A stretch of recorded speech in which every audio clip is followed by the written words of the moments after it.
Sebab kalau nak manfaat bagi bekalan hari akhirat ni, kalau learning zaman learning banding dengan orang dulu, susah orang dulu. Basuh macam mana? Basuh, bawa baju pergi sungai, lepas tu nak kemah gitu gini. Learning senang.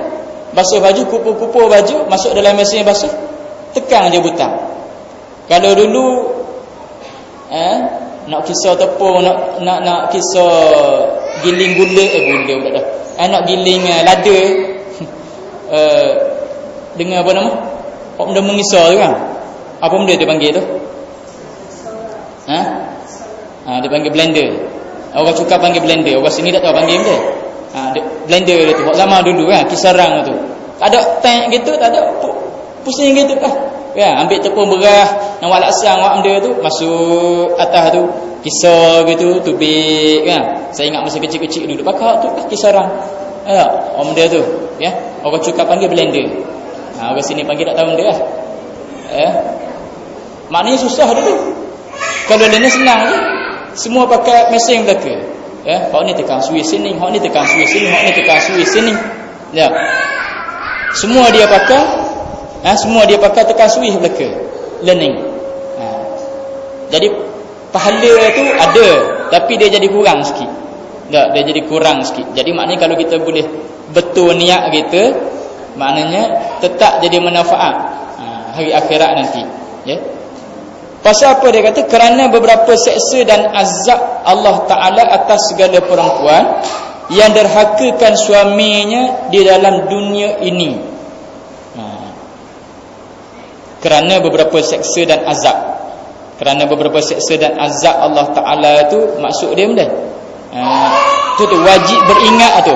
Wajib beringat, wajib tahu, wajib belajar.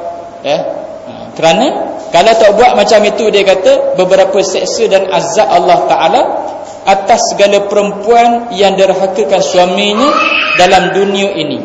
Dengan sebab dia tak taat suami dia di dunia, balasannya kena ke akhirat. Balasannya kena ke akhirat. Waktu akhirat, waktu dunia ni pun silap-silap kena juga. Tadi kena balung dengan striker. Kena balung dengan striker dulu. Hak panah atas dunia ni belum kena neraka pula ke akhirat kan. Tapi tak betul lah cara suami buat tu. Tapi maksudnya jadi susah lah. Atas dunia pun susah, ke akhirat pun payah. Namanya susah payah. Ya. Pada esok harinya, dia kata esok hari itu maknanya ke akhirat bila-bila lah, sangatlah menyesal atas segala perempuan yang tersebut itu. Maka tiadalah berguna oleh sesalnya dan duka citanya pada waktu itu. Jadi sebelum mati, sebelum sampai ke akhirat, kita beringat dulu atas dunia ni apa benda yang patut kita buat. Pepatah Melayu kata, menyesal dahulu pendapatan, menyesal kemudian tidak berguna.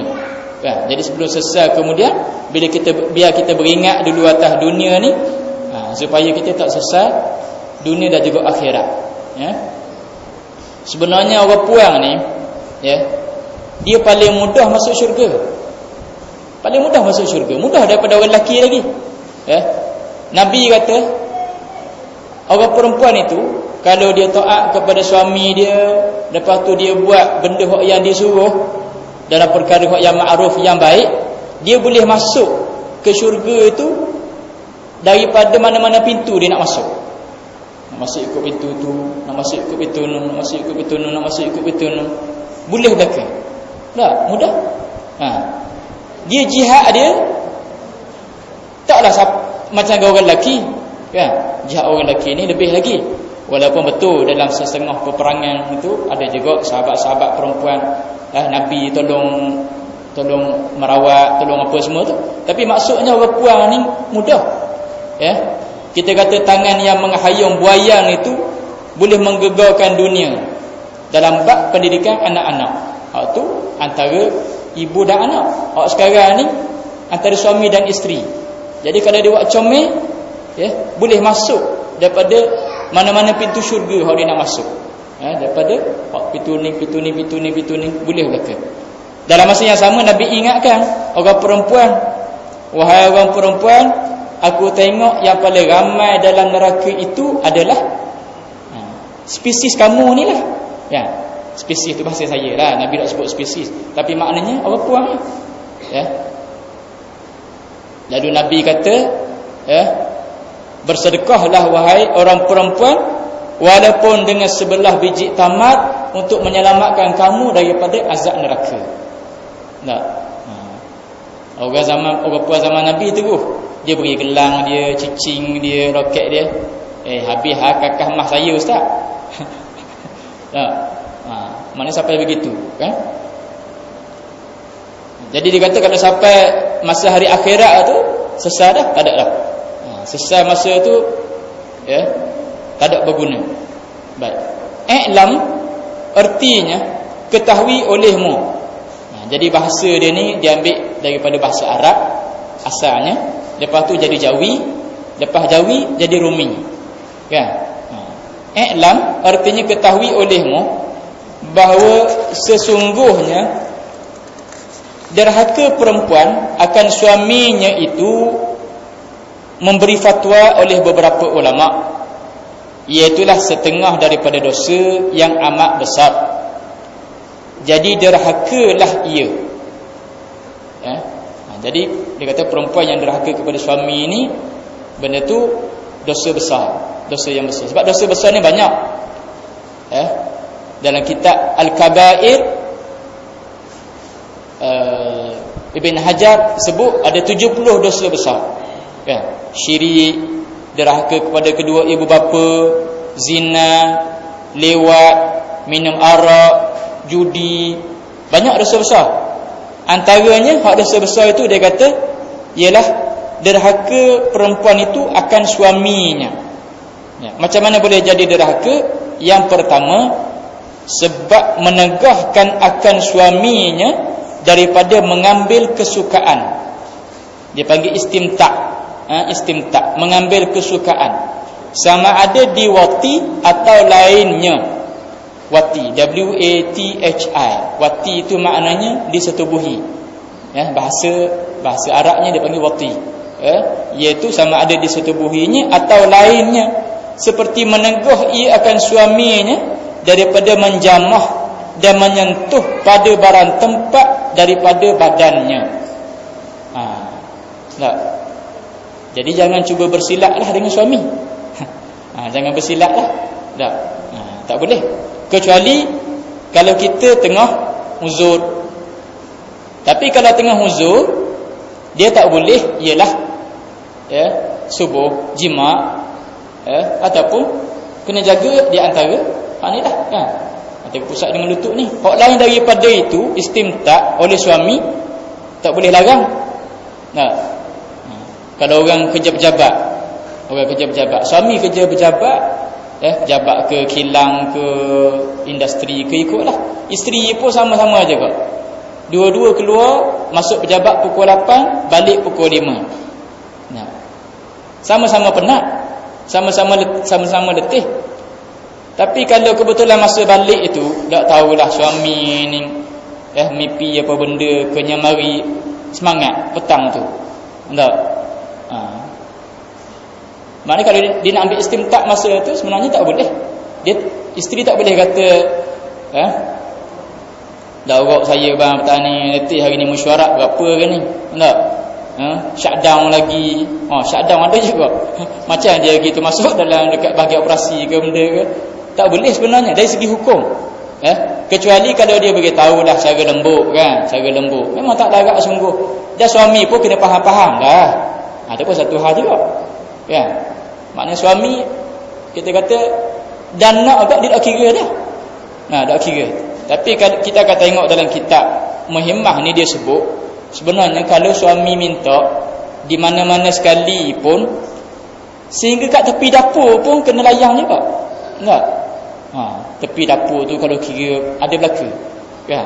Bau-bawang ada, bau ikan masing ada, bau lengkuah dia pun ada kok. Dan nak apa ni? Ni mari geram masa tu. Nak mari geram masa tu, tak ada apa. Kita dah nak kata benda. Tapi tu pelik kadang-kadang suaminya masa kita nak masak tu dia sibuk je. Ya, kok masa kita duk berhias comel-comel malam ni tambah pula. Ya. Itu pun satu hal juga. Tak? Dia kata sebab menegahkan akal suaminya daripada mengambil kesukaan, istimta' sama ada diwati, disetubuhi atau lainnya. Seperti menegah ia akan suaminya daripada menjamah dan menyentuh pada barang tempat daripada badannya.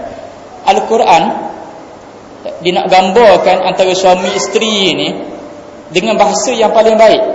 Dengan bahasa yang paling baik Allah Ta'ala sebut dalam Quran.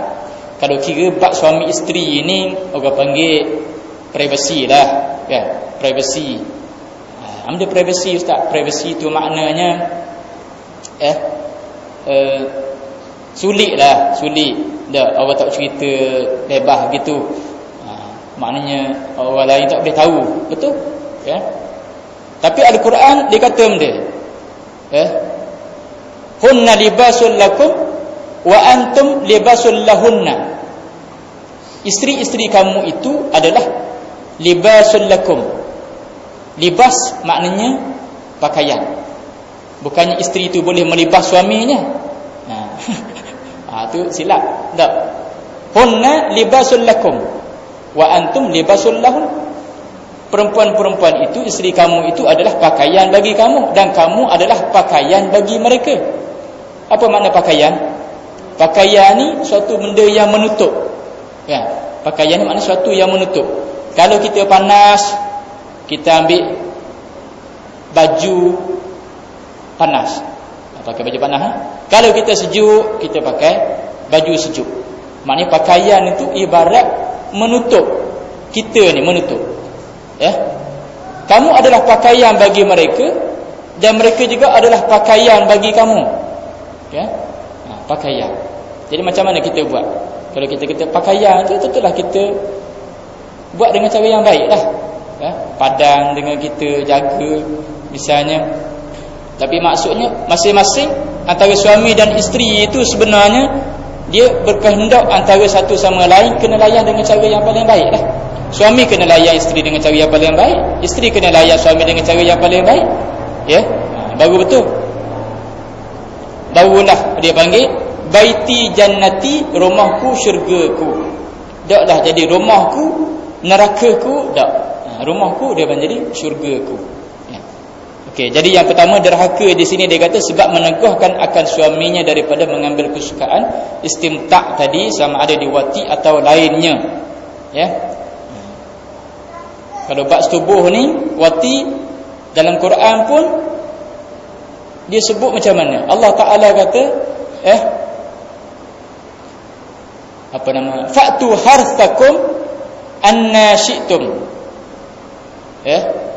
Kamu datangilah tempat bertanam kamu, ladang kamu dengan apa sahaja cara yang kamu nak buat. Tengok sekali lagi Allah Ta'ala sebut dalam Quran, ya, benda yang cukup sensitif tapi menggunakan bahasa yang cukup halus. Nah, sebab berlaku di zaman Nabi sallallahu alaihi wasallam apabila suami itu minta maaf mendatangi isteri dari belakang. Ya. Sahabat-sahabat tanya, "Ya Rasulullah, boleh tak suami mendatangi isterinya dari belakang?" Ya. Lalu turun ayat Quran yang bagi tahu kepada Nabi, dan juga kepada para suami, kamu boleh datangi isteri kamu oleh kerana isteri itu dianggap sebagai tempat bertanam. Ya. Maknanya yang penting biji benih itu kalau kita nak tanam, yang penting biji benih itu kena masuk dalam tempat tanah tu kan. Jangan tanam kata rawa gitu tak jadi. Dia tak hidup. Tak, biji benih kalau nak bertanam kena masuk dalam tapak yang lubang yang digali itu lah. Tapi cara macam mana nak tanam tu ikut pandangan. Yang penting tempat tu kena masuk tempat yang nak ditanam. Kita boleh faham kan? Maknanya Al-Quran dia sebut benda yang sensitif antara suami dan isteri dengan bahasa yang cukup indah dan dengan cara yang cukup halus. Ya. Jadi sama ada diwati atau lainnya. Ya. Kalau kes-kes rumah tangga, kes-kes rumah tangga antara suami dan isteri, yang paling banyak tahu ialah Aisyah. Aisyah, ya, bab haid, bab nifas, bab mandi antara suami isteri, Aisyah tahu. Pasal apa? Sebab isteri-isteri lain, ya, hak tua-tua, hak menopause. Tapi hak yang anak dara ni, yang betul-betul anak dara ialah Aisyah. Tak, umur 6 tahun kahwin, 9 tahun baru bersama sebagai suami isteri, maknanya bersetubuh lah. Umur 9 tahun, ya. Jadi kalau nak tahu bab rumah tangga ni, orang-orang perempuan zaman itu dia tanya kepada Aisyah. Ada orang perempuan mari bertanya kepada Nabi, tanya tentang darah, kan, darah haid dan sebagainya. Sahabat-sahabat Nabi yang perempuan ini, dia tak malu kalau dalam bab hukum dia kena tahu. Nak kena tanya juga. Tapi tanya tu beradab lah, sebab dia nak tahu hukum. Nabi sebut. Bila Nabi sebut, sahabat yang perempuan ini, ya, tak berapa faham barangkali. Lepas tu dia tanya pula. Dia tanya tu, Nabi pun paling. Nabi paling tu macam wallahu alam apa maksud dia. Kalau dengan bahasa kita mungkin kita kata, aku ya dah faham je kau. Ataupun malu ke, wallahu alam. Lepas tu Aisyah yang bagi tahu. Aisyah yang bagi tahu, begini tentang darah, sama ada tentang air mani ataupun tentang darah haid dan sebagainya. Jadi kalau hukum hakam yang berkait tentang suami isteri dalam rumah tangga, Aisyah yang banyak tahu. Sebab tu Aisyah tu dia panggil sebagai fuqaha di kalangan sahabat yang perempuan. Maknanya sahabat Nabi hak puan, tapi dia banyak tahu hukum. Itulah Aisyah, ya. Tapi kalau tanya Aisyah zaman learning, tak, banyak tak tahu hukum. Jadi Aisyah zaman learning kena belajar lagi lah. Kena belajar lagi. Okey, ini yang pertama. Jadi derhaka isteri itu kepada suami sebab menegahkan akan suaminya daripada mengambil kesukaan istimta' tadi, sama ada diwati, disetubuhi atau lainnya. Lain tu macam mana? Seperti menegah ia akan suaminya daripada menjamah dan menyentuh pada barang tempat daripada badannya. Jadi suami nak usik kat mana, nak pegang kat mana, tak. Jangan buka silap dengan suami. Haid. Jangan. Ya. Saya orang lelaki, saya pun suami kan. Jadi saya tahulah orang puan. Ya, puan-puan ni orang perempuan, tahulah tentang suami. Tak? Kalau saya nak kahwin lagi, saya nak cerita bab suami isteri, tak dapat jalan. Boleh lah cerita teori, tapi kita cerita ni pengalaman. Dan pengalaman saya mungkin sama dengan pengalaman puan-puan. Cuma bezanya saya dengan isteri saya, puan-puan dengan suami masing-masing. Tapi manusia saya rasa perangai lebih kurang. Tak, gitu. Jadi ini benda yang nak kena tu. Tapi kalau kita tak larat tadi, buat kerja rumah daripada pagi sampai ke petang, suami ni kadang-kadang dia ingat ke bila duduk rumah ni duduk saja. Tak, walau kerja rumah tu banyak. Basuh pinggan tiap-tiap hari, basuh baju tiap-tiap hari, nyapu tiap-tiap hari, tengok TV tiap-tiap hari. Tak, tiap-tiap hari belaka kerja rumah dah habis sama. Lepas selesai. Kadang-kadang letih kita. Jadi bila letih itu, suami nak kepada kita. Macam mana nak bagi tahu dengan cara yang paling baik kepada suami. Tak? Tapi kalau dia nak juga, kena berilah. Ya. Itu yang pertama. Yang kedua, demikian lagi. Yang nombor satu ni adalah seorang ustaz je kan, tak payah sebutlah, puan-puan mungkin tahu.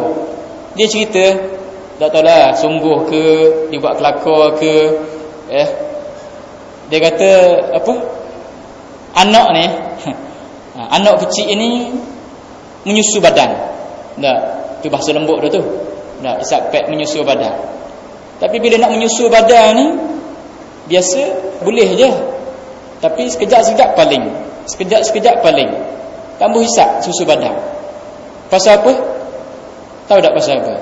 Rupa-rupanya anak tu dia bau rokok kretek dekat susu badan apa nama? Mak dia. Faham ke tak faham? Ya, faham tu. Tak payah cerita panjang ya. Muju apa nama? Dia bau rokok kretek kan? Tak pun dia bau Benson & Hedges. Ya, bau Marlboro. Ada ke munasabah lagi letak bau Marlboro kat situ dekat anak pula dah. Tak? Tapi maksudnya anak dia tu bau lain macam. Tak, bau dia macam. Atau adalah ustaz sebut benda tu. Bukan saya dah, orang lain. Yang kedua, demikian lagi derhakalah ia, isteri itu, sebab keluarnya daripada rumah dengan tiada izin suaminya. Sama ada suami itu hadir atau gaib. Suami ada dalam rumah, lepas tu dia keluar tak minta izin pun. Tak. Dah kalau suami kita tak ada ustaz, dia outstation 2 minggu pergi ke laut kan, offshore. Dah takkan bila nak keluar nak telefon dengan laut lah. Ya. Nak boleh ke telefon ke dia tu bukannya mudah. Kan? Ataupun ada kerja sampai Turkmenistan. Sampai ke mana? Jauh pergi. Kena telefon sama. Ya, ada setengah ulama yang kata izin itu memandailah dengan izin yang umum. Izin yang umum. Dah, maksudnya dia benarkan kita keluar. Dia tahu dah kita abang tak ada 2 minggu ni, saya minta izin dengan abang untuk keluar. Kalau saya ada kerja nak beli barang, ada kuliah ilmu, saya minta izin dengan abang. Dia kata tak apalah. Tak. Tak kata izin pula, tak mesti izin, tapi kita kena khabarlah sepatah kan. Ya. Maknanya sebab keluar tu kadang-kadang kalau tak bagi tahu masa tu dia ada, misalnya dia ada, kita keluar gitu saja. Lepas tu dia nak ke kita, cari punya cari tak jumpa. Dapur tak ada, bilik air tak ada, ruang tamu tak ada, tengok dapur basah tak ada, tengok dapur kering tak ada, tengok dapur lembab tak ada. Di mana pula ni? Tak ada belaka ni. Bawah rumah tak ada, atas rumah tak ada. Ya. Masa tu dia mari pasal lain. Misalnya. Jadi kita kata kena khabar sepatah. Kena minta izin untuk keluar. Ataupun dia nak pergi jauh sikit. Contohnya kita boleh bawa kereta. Kalau biasa-biasa kita ada kat rumah. Tapi kali ni kita ada urusan nak pergi ke Cukar misalnya kan. Kita SMS dia sepatah ataupun kita telefon dia.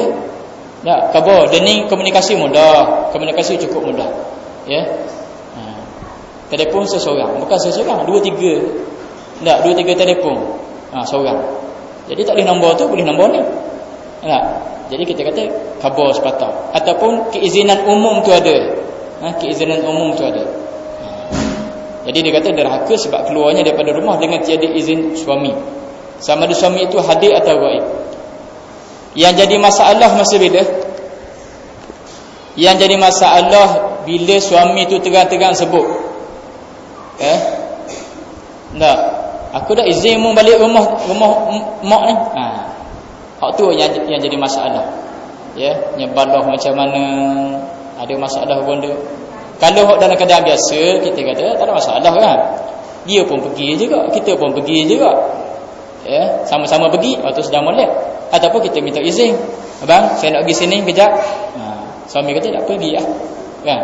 Yang jadi masalahnya, mau jangan balik ke rumah. Hak tu yang jadi masalah. Kita ni nak balik juga macam mana? Lepas tu berlakulah ta'liq gitu gini. Nah, kalau mau balik juga ke rumah, ceramu misalnya. Jatuh talaksa contoh. Itu yang jadi masalah. Ya. Dalam keadaan yang biasa, dalam keadaan yang normal, kita kata tak ada masalah. Ya. Suami kita pun tahu petang Rabu kita keluar misalnya untuk kuliah ilmu macam ni, dia tahu kan? Okey.